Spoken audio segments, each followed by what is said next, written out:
The visitor center was sturdy, but the impact turned the front of the building into splinters. Rusty was thrown across the lobby like a rag doll and hit the far wall hard. It didn't hurt until he tried to move and saw his leg bend the wrong way, felt the broken rib stabbing him on the inside.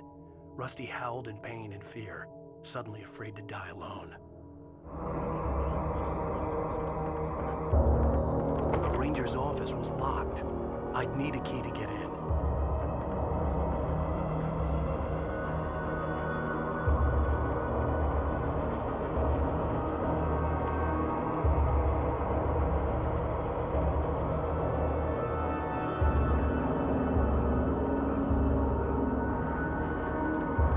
Hello? I'm back here! Hey, please help me!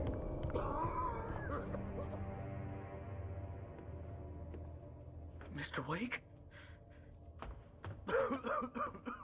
Oh, hell. It happened just the way it was on that page. I found.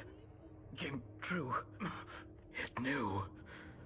So dark. It'll come back for me. You must... The lights. In the office. I have the key. Okay, Rusty. Hang on. I'll be right back. Whatever did this couldn't be far.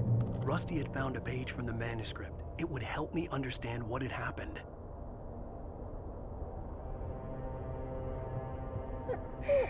Good boy.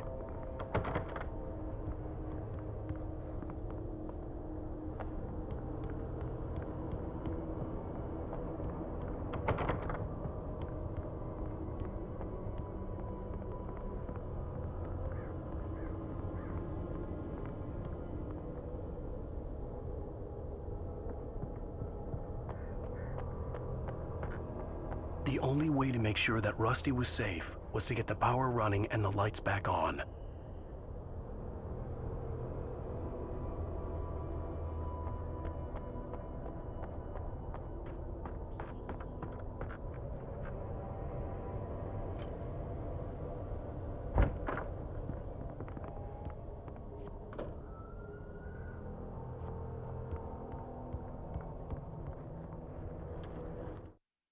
At the last instant, I changed direction and threw myself down. The axe splintered the trunk of a tree. I stumbled into the pool of bright light. My lungs burned. I was too exhausted to move. I tensed as I waited for the killing blow, but it never came. I raised my head. Nothing moved in the darkness beyond. For the moment, bathed in the cold light, I was safe.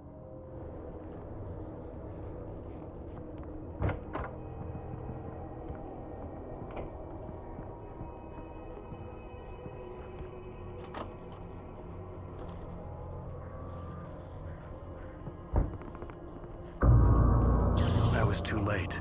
Someone had destroyed the circuit breaker. There was no way to get the lights back on.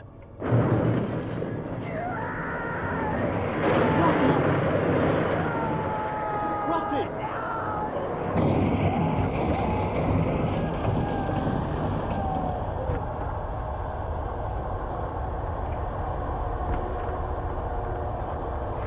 The ground was covered with oily patches that looked like liquid darkness.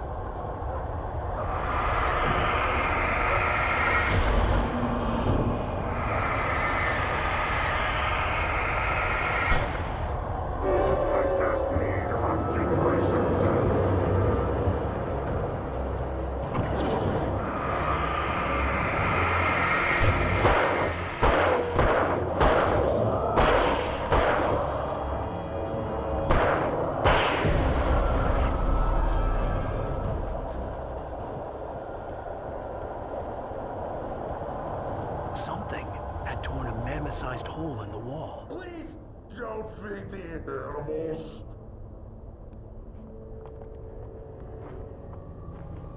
Fishing Is only permitted for those visitors who purchase a park. fishing. Please! Obey! The park ranger's instructions. At all times. Rusty? Rusty, no! Never! Two bears and wolves never approached any other wildlife closer than 25 yards. All times. never!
Forget about it, Barry. It's just me going crazy.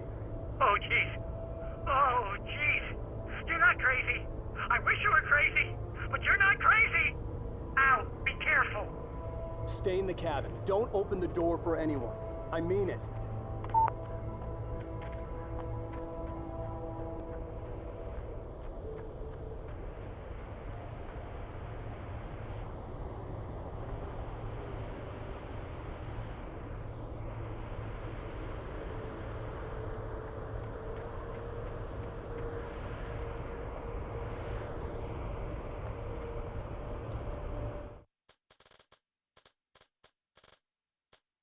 In that last instant of consciousness, Rusty thought about Rose. He was older than she was. Rose was barely out of her teens, but she made him feel young and forget what a train wreck his long-dead marriage had been. He still wore the ring. He'd been waiting for her to tell him to take it off. Now she never would.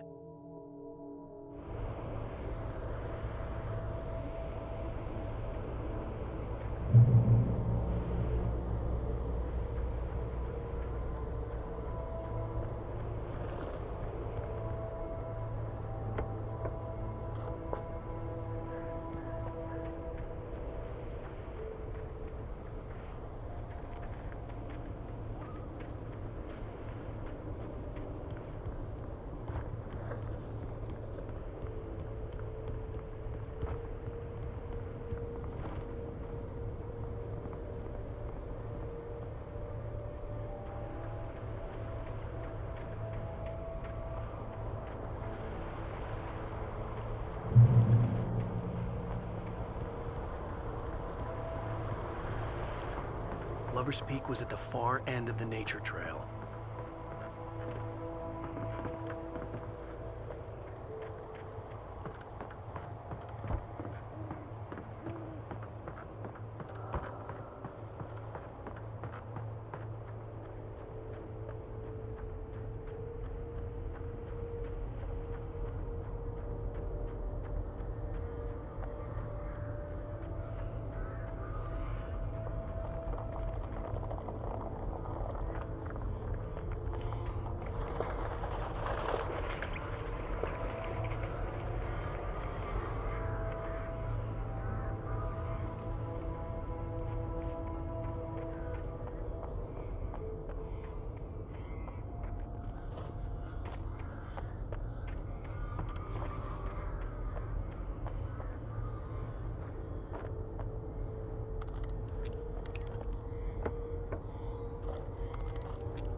Nobody in Bright Falls seemed to know where Al was, but Rose, the waitress at the diner, had seen him.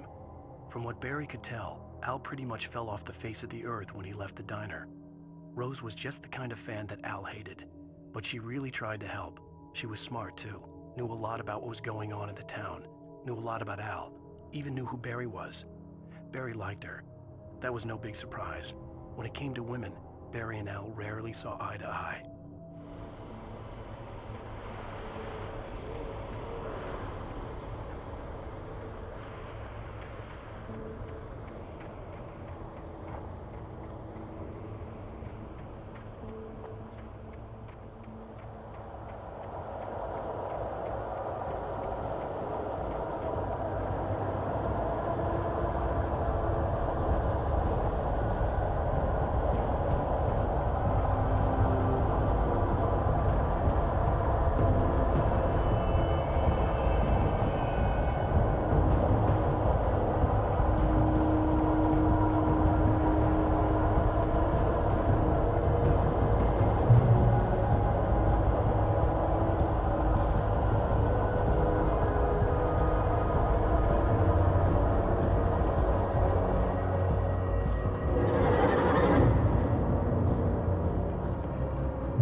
I turned the corner, afraid of what the flashlight's beam might reveal. Suddenly, a roughly painted symbol of a torch glowed in the light. Behind it, hidden by a rock, sat a battered metal trunk. It was here for a reason, packed with supplies, batteries, flares, ammo, things you need to make it through the darkness of the night. Something left behind by someone who knew what I knew, and more.